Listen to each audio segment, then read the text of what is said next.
All right, we're making progress in the little garden this year.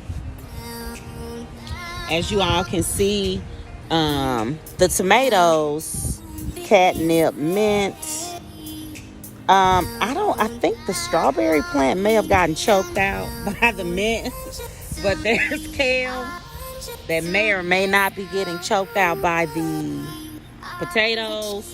As you can see, the corn is thriving.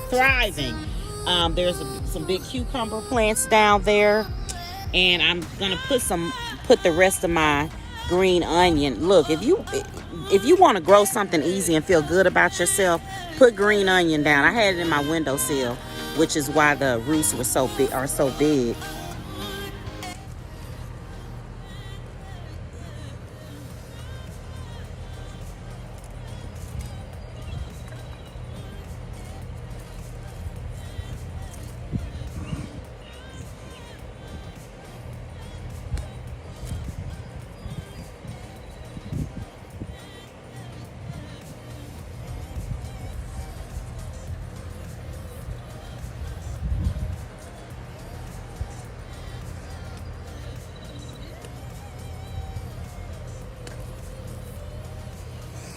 I think one of the rabbits must have dug up that potato.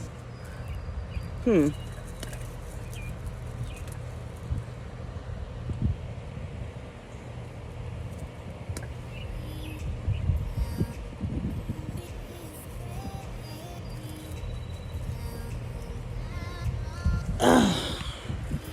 All right. Let me go on and water this.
I took me a good nap earlier, child. And now I have tended to my garden that's right over here.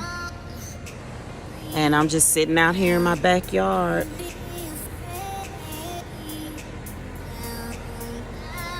Sipping on some wine, and yeah, life is good. This week has been really valuable for me because I am a newly selected postdoctoral fellow at Southern Illinois University at Edwardsville. So I'm going to get to work with some incredible students in the fall, teaching intro to creative writing. I'm a poet, creative writing professor, and a sound studies scholar. And I was raised by a Black Arts Movement poet. And if you're not familiar with the Black Arts Movement, it is the Black power component of Black arts. So if you think of the political component in the 1960s that came on the heels of the push for integration, which was, for us, by us, about us, near us, that, Black people should focus on creating bases of power in order to achieve self-determination. And the Black arts movement was the artistic mirror of the Black Power movement. So I was raised by artists from the Black arts movement, which means that I consider myself a community poet, and I center community in my arts practice. So because of that, I have a nonprofit called the Community Archive, where I collect oral history. And I recently was named a Justice Hub leader by the Illinois Humanities organization. And I just thought right now would be a good time for me to share with you some video of the Sunshine Cultural Arts and Training Center in East St. Louis, Illinois. It's an incredible space led by a master drummer who was trained by Moore Cham, who was actually Akon's father. He was a master drummer in Senegal, and was a major component of the Black arts movement in the U.S. But I want to break in right here and share with you that space, because I'm going to go on to talk about how I've been named a Justice Hub leader by the Illinois Humanities, and I'm gathering creatives for, aid and discomfort so that we can sharpen each other. But I want to share with you Sunshine and his incredible space, a little bit about his history, because that's where the meeting is going to take place. So check this out. All of them come down here to be a part of what I was doing down here in the city. Here's your dad again. Dad. Goodness gracious. So let me show you what him and Reginald Petty gave me. In East St. Louis, this is the free trip, 1 month free. Now, what did you win from Tom Joyner? I won a trip, 1 month free with the Tom Joyner Morning Show. I won it because I was the artist of the year. That beat out Chicago, New York, and all of these other cities, right, around. I was the artist of the year. Wow. It's good at what they do. Because, I don't lighten up like Captain Dunham did us. I don't lighten up, I tighten up. Do it like this, do it like that. He don't lighten up, he tighten up. That's right.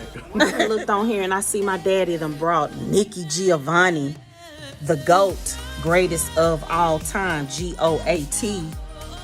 Look at that. Y'all see Nikki Giovanni right there? Yes. Wow. Yeah. Over here. This is my office right here. Okay. This is what we inside.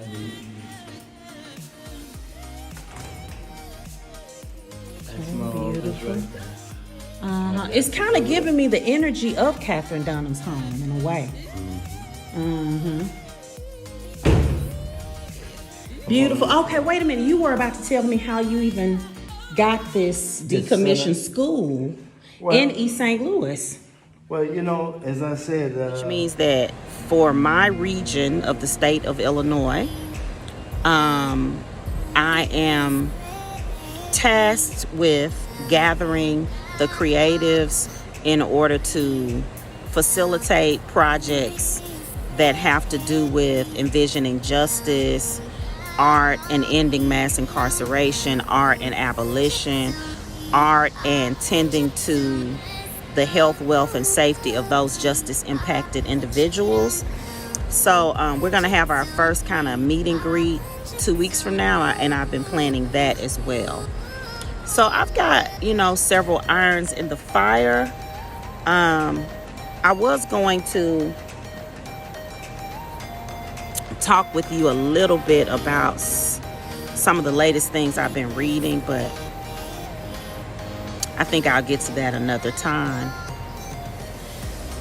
I will end this by saying you have to, and when I say you, I mean creative people, makers, artists, and creatives. You have to have come up with a way to have a stable place to live. And I know that I'm saying that from the point of view of somebody who lives in a part of the country. And I know that I'm saying that from the point of view of somebody that lives in a part of the country where the homelessness isn't at the emergency level that it is on the coast. But as creatives, you're going to have to find some way to have stable housing. If your mental health is fine, then you need to find some way, and your physical health, you need to find some way to have stable housing, because I don't think I could be as productive and as loving and as accountable to community, as I am without stable housing. And moments like these where I can sow some of my creative practice into creating a home that feeds me.